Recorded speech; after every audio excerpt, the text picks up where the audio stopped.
Nah, pemirsa, jadi menyikapi hal-hal yang seperti ini, itu Gubernur Jawa Timur, Kofifa Indar Parawansa, sudah mengeluarkan sebenarnya ada aturan atau surat edaran bersama soal penggunaan sound horeg. Aturan ini ada 4 poin di dalamnya, terkait dengan penggunaan sound system, mulai dari batas volume hingga rute yang harus dilaluinya di mana saja. Coba ya, saya mau lihat dulu sambil denger, jadi poin-poinnya apa-apa aja sih.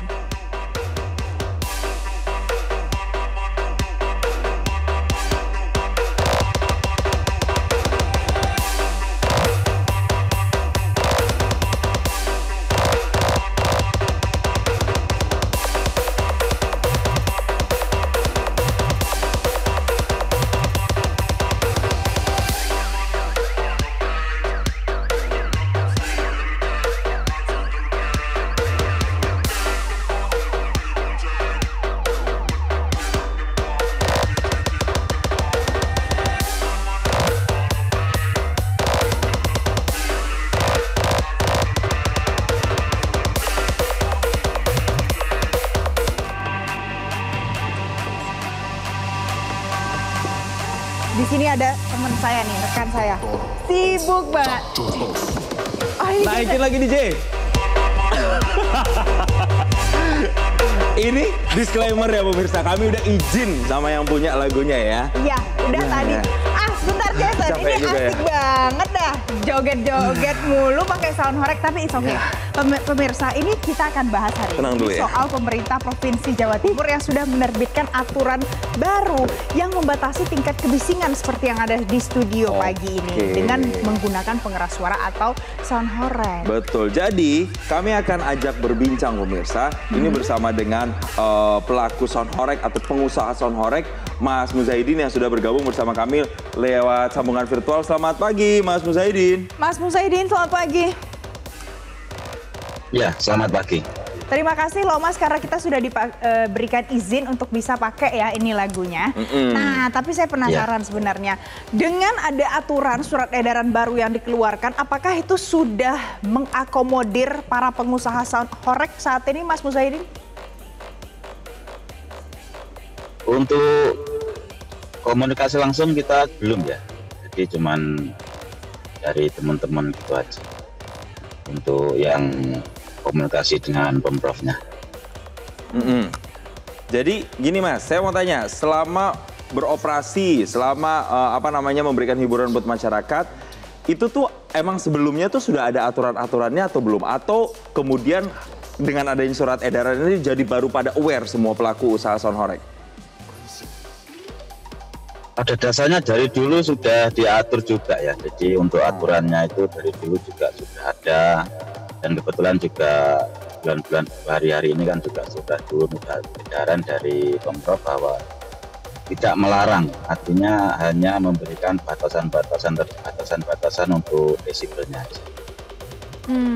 Mas Muzaidin, dibanding dengan aturan yang terdahulu dan juga aturan yang sekarang, jadi sebenarnya apa yang baru yang ditetapkan dari pemerintah untuk diimplementasikan oleh pengusaha sound horeg?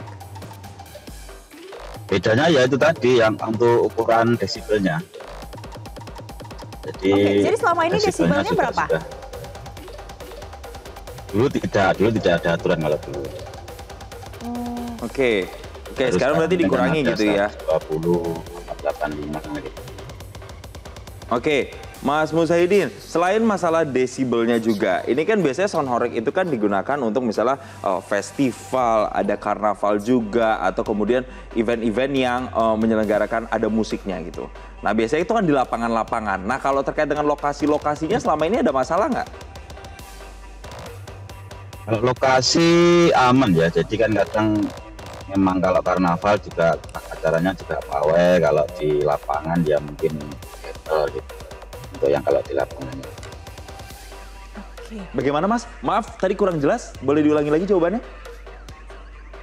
Kalau acara sih kadang ya di lapangan, kadang juga di pawai. Kalau karnaval itu biasanya pawai, kalau karnaval biasanya ya battle gitu, sound. Saya coba kembali lagi ya Mas ya. Soal desibel tadi, kalau seandainya diminta untuk diturunkan desibelnya, apa dampaknya? Apakah memang harus lebih dari 120 desibel atau bagaimana Mas sebagai seorang pelaku usaha? Kalau untuk urusan desibel itu juga kita masih bingung juga ya. Jadi atasannya misalnya 85 desibel itu kalau ukurnya itu dari mana, maksudnya jaraknya dari suara itu berapa meter kan juga kita belum ada info dari situ. Mas, tapi pertanyaan saya sederhana deh Mas. Dengan adanya dibuat aturan seperti ini kan berarti ada keresahan karena dianggap sound horeg ini ada dampak-dampak yang kemudian ini membuat orang tuh tidak nyaman. Nah, sebenarnya dalam praktiknya apakah seperti itu? Memang sampai pernah ada yang korban pingsan misalnya, ada korban meninggal selama Mas Muzahidin beroperasi, itu ada kasus-kasus kayak gitu Mas?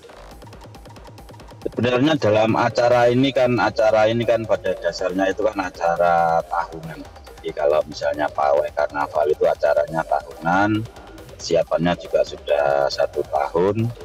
Tapi yang menyelenggarakan itu juga warganya sendiri. Artinya pemerintah desa, satu desa itu mengadakan pawai pakai sound. Jadi yang berdampak juga desanya itu sendiri. Artinya mereka juga semuanya sudah pasti sepakat untuk mengadakan acara, dan juga mungkin panitianya juga sudah ada perjanjian sama masyarakat untuk tanggung jawab tentang kerusakan dan lain-lain. Jadi artinya ya acaranya ini sebenarnya sih kalau ada faktor mengganggu sih sebenarnya tidak ada yang terganggu. Karena memang yang berdampak juga yang mengundang langsung. Oke, Mas Muzahidin, jadi kalau saya perhatikan mulai dari cerita-cerita masyarakat itu tuh seperti budaya dan tradisi ya untuk punya sound horeg yang besar disewa pada saat ada acara besar, dan setelah ada aturan seperti ini dari pemerintah untuk dikurangkan desibelnya, apa respon warga sejauh ini kalau berdasarkan apa yang Mas Muzahidin pantau?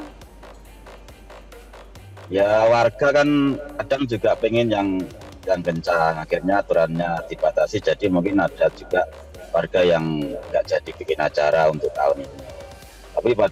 Tapi harusnya juga kami dari sisi pengusaha juga memberikan saran kepada pemerintah bahwa acara-acara seperti ini adalah acara tahunan. Jadi persiapannya warga ini juga sudah 1 tahun dari tahun-tahun yang lalu. Jadi hendaknya juga harus duduk bersama sama masyarakat untuk mencari solusi acaranya ini biar tetap bisa berjalan. Jangan ditolak, jangan dilarang mentah-mentah begitu. Jadi sementara ini banyak acara-acara di desa yang dibatalkan.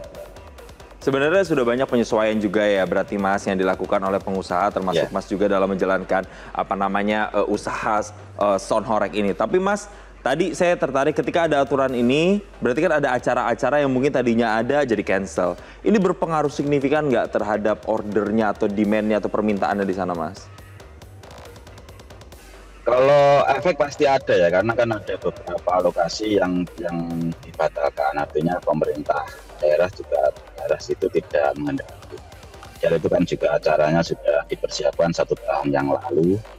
Jadi masyarakat juga pasti di situ juga merasa gimana gitu ya. Di acara yang sudah persiapkan selama jauh-jauh hari ternyata tiba-tiba dibatalkan. Harusnya kan duduk bersama, carikan solusi biar acaranya juga berjalan.